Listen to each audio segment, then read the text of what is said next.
Hola, ¿cómo está? Hoy, cuando parece que todo está fuera de control, si hay un momento que necesitamos afirmar que Cristo está en control del universo, es hoy. Para reconocer al Mesías necesitamos recordar lo esencial. Y hoy quiero que pensemos en poner su confianza en el Mesías, quien tiene control del universo. El Mesías, control del universo. Lo encontramos en Mateo 14, del 22 al 33, que dice así, Mateo 14, del 22 al 33. Enseguida, Jesús hizo que los discípulos subieran a la barca y se le adelantaron al otro lado mientras él despedía a la multitud. Después de despedir a la gente, subió a la montaña para orar a solas. Al anochecer estaba allí él solo, y la barca ya estaba bastante lejos de la tierra, zarandeada por las olas porque el viento le era contrario. En la madrugada Jesús se acercó a ellos caminando sobre el lago. Cuando los discípulos lo vieron caminando sobre el agua, quedaron aterrados. ¡Es un fantasma!, gritaron de miedo. Pero Jesús les dijo enseguida: cálmense, soy yo, no tengan miedo. Señor, si eres tú, respondió Pedro, mándame que vaya a ti sobre el agua. Ven, dijo Jesús. Pedro bajó de la barca y caminó sobre el agua en dirección a Jesús. Pero al sentir el viento fuerte, tuvo miedo y comenzó a hundirse. Entonces gritó: Señor, sálvame. Enseguida Jesús le tendió la mano y sujetándolo lo reprendió: hombre de poca fe, ¿por qué dudaste? Cuando subieron a la barca, se calmó el viento, y los que estaban en la barca lo adoraron diciendo: verdaderamente, tú eres el Hijo de Dios. Verdaderamente, tú eres el Hijo de Dios. Veamos entonces qué es lo esencial para reconocer al Mesías como el que tiene control del universo. En los versículos 22 al 25 encontramos que la obediencia es esencial. La obediencia es esencial. Obligó a sus discípulos, los forzó, porque en la euforia del milagro y la multitud se querían unir los discípulos se querían unir a la multitud para hacerle rey político. Era la euforia que los discípulos estaban pasando en ese momento. La misma tentación que Jesús tuvo en el desierto es la que encontramos aquí. Si se acuerdan, a Jesús en el desierto, Satanás le dijo: si me adoraras aquí nada más entre tú y yo, te daré todos estos reinos. Pero el reino que Cristo sabía no es de este mundo.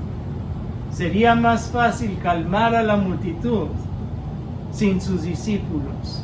Y por eso entonces ahí cuando dice obligó, la palabra ahí es de que los forzó porque tenían la euforia del milagro de haber cambiado el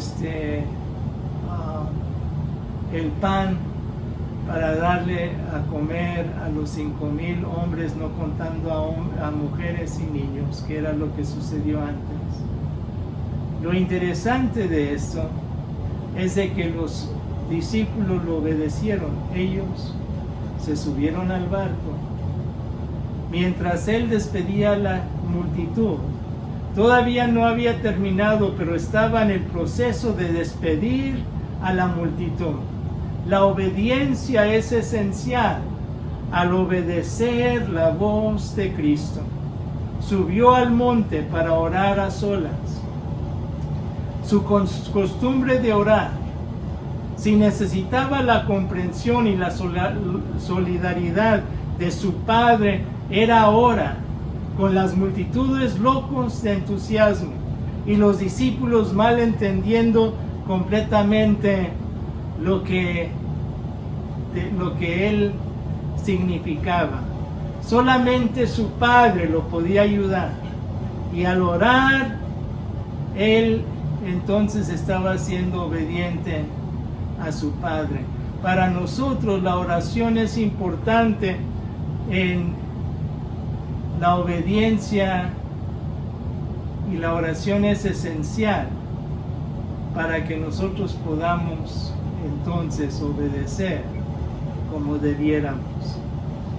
Pero fíjense que sigue el pasaje que azotada por las olas. El barco ya estaba lejos, ya era noche y estaba siendo azotada por las olas. El viento era contrario. En el mar de Galilea, los vientos pueden acometer con ímpetu entre las barrancas de las montañas a la orilla, y así cambiar de una travesía calmada que tuvieron al comenzar la tarde a una tormenta por la cual estaban pasando en ese momento. La obediencia es esencial cuando es zarandeado por la vida.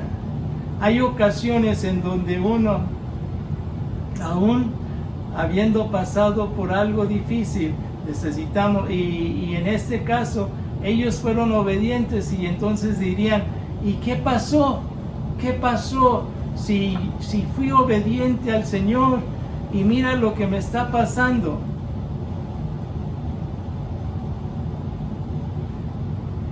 Pero ellos entonces estaban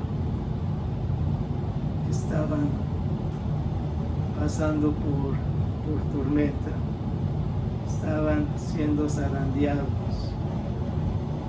Y la obediencia es esencial cuando uno es zarandeado por la vida. En la madrugada, Cristo caminando sobre el mar. Otro milagro sobre la naturaleza aparece en el momento preciso que Él ha escogido. Camina con el viento contrario sobre las alas que está tambaleando la barca.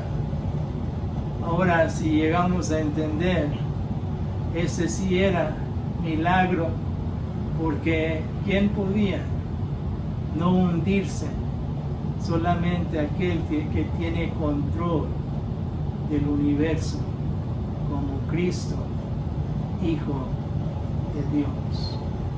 El ejemplo que quiero dar en este caso de la obediencia es esencial. Hay personas que llegan a tener cirrosis del hígado, unos no por razones indebidas, pero muchos porque han tomado alcohol toda la vida y han sido alcohólicos. Y se les da la oportunidad en ocasiones, no todo el mundo, pero hay algunos que se les da la oportunidad de que pueden llegar a tener otro hígado, y se les da ese otro hígado, y entonces la obediencia es esencial. El doctor les dice: ya no pueden tomar ni un trago más, porque si lo hacen van a echar a perder este hígado y entonces van a morir. Y hay hay unos que obedecen y ellos entonces siguen adelante, y hay otros que no obedecen y entonces llegan a tener el mismo problema que tuvieron antes. y en este caso, entonces pierden la vida. Pero necesitamos llegar aquí a ver también algo en la aplicación a su vida y a mi vida. Cristo viene cuando uno está siendo azotado. Si usted en este tiempo está siendo azotado por diferentes situaciones que le está pasando o por diferentes por diferentes maneras donde no sabe ya dónde voltear, Cristo está caminando hacia usted. Puede usted depender de Cristo y Cristo hará su obra en su vida. Cuando la tentación está echándose encima de uno, Cristo viene para que podamos tener confianza en Él. Pero también otra cosa que es esencial es la fe, la confianza. La fe es esencial. Los versículos 26 al 31 nos dan a entender esto.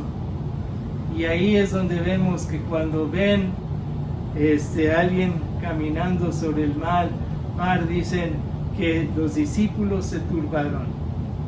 Estaban más que turbados, estaban aterrados. Un fantasma, gritaron de miedo. Eran marineros, podían manejar las peripecias del mar, pero un espíritu los aterraba. Fíjese que más cerca que Cristo llegaba a la barca, el miedo incrementaba. La falta de discernimiento ciega. Ciega al alma a sus consolaciones más ricas. La falta de discernimiento ciega al alma a sus consolaciones más ricas. Estaban en el peor momento, pero a la vez al borde de lo mejor. Pero fíjense que también eran señales de una fe débil. Gritaron de miedo cuando vieron a Jesús. Pero fíjense cómo dice la palabra aquí, enseguida. No los mantuvo en suspenso, les dio 2 mandatos. Tengan ánimo, no teman. Tengan ánimo, no teman. Entre los 2 les dijo, yo soy. Pero decían, tengan ánimo, no teman. Y esos 2 eran imperativos, que ellos llegaran a entender. Y no se esperó. Y en nuestra vida, Él también enseguida llega para la ayuda idónea y perfecta a su vida. Tenga ánimo. Lo dijo a menudo. Lo dijo al paralítico en Mateo 9:2. A la mujer con la hemorragia en Mateo 9:22. Al hombre ciego en Marcos 10:49. A los discípulos en el aposento alto en Juan 16:33. Y luego también dice, no teman. Esto lo dijo en la pesca milagrosa de Pedro en Lucas 5:10. No temas. Cuando él tenía miedo, cuando había tantos peces que habían llegado. También lo dijo al enseñar a sus discípulos en Lucas 12:32. Y también lo dijo en la transfiguración en Mateo 17:7. No teman. Pero también lo dijo con las mujeres en la tumba en Mateo 28:10, entre otros. No teman. Le está diciendo también a usted, no temas. Y luego Pedro, hablando por la gente, les dice, Señor, si eres tú. Lo dice en lo afirmativo, que es el Señor. Mateo es el único evangelio que comparta este episodio, que comparta esta parte de la relación que tiene Pedro y el caminar para es el único que lo comparte.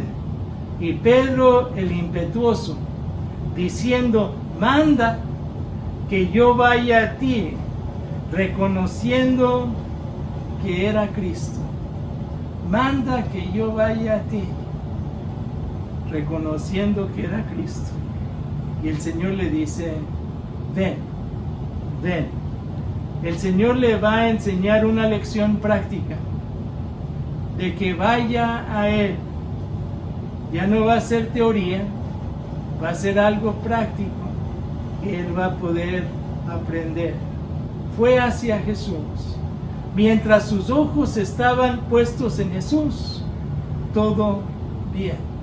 Por eso nuestros ojos necesitan estar siempre puestos en Cristo, en Jesús. Cuando nuestros ojos están puestos en Él, el consumador de nuestra fe, podemos entonces tener esa confianza. Pero necesitamos guardar nuestros ojos puestos en Jesús. Pero también dice ahí que algo sucedió. Dejó de ver a Jesús. Dejó de ver a Jesús. Y al ver el viento fuerte, tuvo miedo. Uno es ver la tormenta sobre la cubierta de una barca. Y la otra es de tener la perspectiva de verlo entre las olas. Los otros discípulos lo estaban viendo, pero de la barca fuerte. Pedro estaba entre las olas. Hay ocasiones en donde personas quieren decirle a uno cómo andar cuando no andan en las mismas olas que usted está pasando. Y ahí es donde necesitamos tener nuestra mirada sobre Jesús. Y como dijo una hermana en una ocasión hace poco, de que cuando con Job había muchas personas en relación con Job, cuando él estaba pasando por teniendo llagas y aún les hacía pus, y los amigos estuvieron bien mientras estaban callados, pero cuando empezaron a hablar y echar culpa, entonces cambió todo. Aún su mujer le dijo, mejor muérate, que es mejor que y el Señor mejor maldiga a Dios, porque si maldices a Dios, entonces sin duda vas a morir. Cuando él puso sus ojos en sus fuerzas, en su poder, y muchas veces nosotros ponemos nuestra mirada en nosotros mismos, entonces nos empezamos a hundir. Empezó a hundirse, se estaba hundiendo. Y entonces grita, Señor, sálvame, rescate físico, y hazlo rápido que perezco. Entonces era rescate físico. Y dice la palabra que lo sostuvo. Cuando peligro es eminente, el Señor no se tarda, lo agarró. Primero lo agarró, luego le enseñó. Muchas veces personas quieren enseñar antes de que el Señor los agarre. El Señor lo agarró primero y luego le enseñó. Jesús tuvo que agarrarlo y sostenerlo a la vez, caminando sobre el mar. ¿Se dan cuenta? Él también estaba caminando y él también podía hundirse, pero aún así pudo agarrar y levantar a Pedro y ponerlo a salvo mientras él caminaba sobre las olas violentas que estaban pasando. Jesús ha pasado por aquello, y cuando nosotros pensamos que no ha pasado por algo, lleguemos a entender que Él ha pasado por aquello. Podemos verlo y entenderlo de esta manera cuando el poema que hay en donde tuvo un señor un sueño, y en ese sueño veía pisadas sobre la arena junto al mar, y entonces dice: esta es la vida tuya, y entonces le pregunta: Señor, Señor, ¿por qué me abandonaste? Y íbamos 4, pero veo en diferentes momentos en donde nada más hay dos huellas. Y entonces el Señor le dice: hijo mío, cuando ves esas 2 huellas en los momentos más difíciles de tu vida, yo te estaba cargando, yo te estaba sosteniendo. En sí hay un canto en inglés: Put your hand in the hand of the man who stilled the water. Put your hand in the hand of the man who calmed the sea. Take a look at yourself and you can look at others differently by putting your hand in the hand of the man from Galilee. Pon tu mano en la mano de aquel que aplacó el agua. Pon tu mano en la mano de aquel que calmó el mar. Obsérvate a ti mismo y mirarás a otros en una manera distinta al poner la mano en la mano del hombre de Galilea. Y nosotros podemos entonces poner nuestra mano en la mano y tener esa fe, llegar a entender que la fe es esencial. Pero también los versículos 32 y 33 nos dice que el poder de Cristo se manifiesta. El poder de Cristo se manifiesta. Cuando subieron, se calmó el viento. No era coincidencia o casualidad que en ese momento se calmó el viento. Está bien encontrarse a salvo en medio de la tormenta, pero aún mejor cuando la tormenta ha pasado y uno puede reflexionar y decir: estoy bien con mi Dios. Significado de caminar sobre el agua. Lleguemos a entender que hasta el viento lo obedece y que Él, al haber caminado sobre el agua, estaba manifestándose de que Él tenía control de este universo. En este momento, pues posiblemente sea por el coronavirus o sea por alguna otra cosa que está pasando en su vida y usted está siendo zarandeado y está viendo tormentas que parecen peligrosas en su vida. El Señor le quiere decir que Él está ahí, que Él está ahí, pero a la misma vez, cuando pasa la tormenta, podremos reflexionar en lo que Cristo hizo por uno.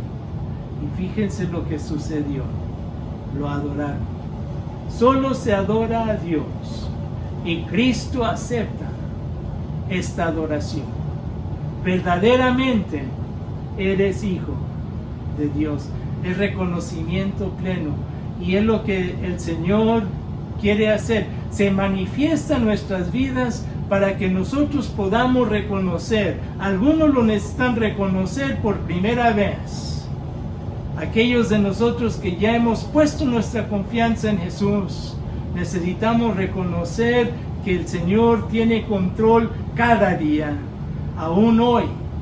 No podré saber lo que va a suceder mañana y no podré yo poder cambiar lo que ha pasado ayer. Pero lo que sí puedo hacer es caminar con el Señor en este momento y poder tener la mano agarrada del Señor, con la mirada puesta en Jesús, que es el autor y el consumador de nuestra fe. Verdaderamente, eres Hijo de Dios. Y si el Señor Jesucristo está a la diestra del Padre en este momento, pudiendo entonces seguir a los pies del Señor, y podamos nosotros poder depender, porque Él está a la diestra y está intercediendo por usted y por mí. Vamos a orar. Señor, que en este momento podamos llegar a comprender que tú tienes control, que tú, Señor, aún en medio de esta epidemia, en medio de todo lo que está sucediendo, podemos confiar y dejar que tú tengas control. Señor, yo no sé por lo que está pasando algunos de los que van a ver este video, pero lo que sí sé es que tú puedes usarlo para que ellos puedan entonces reconocer quién es tu Hijo y a la misma vez poder confiar en Él, poner la mano en la mano del hombre de Galilea. Que en esta semana, Señor, podamos, aún en cualquier tormenta que nos pase, podamos confiar en ti y poder tener nuestra mirada puestas en ti. Esto, Señor, te lo pido en el nombre de Cristo Jesús, Señor y Salvador nuestro.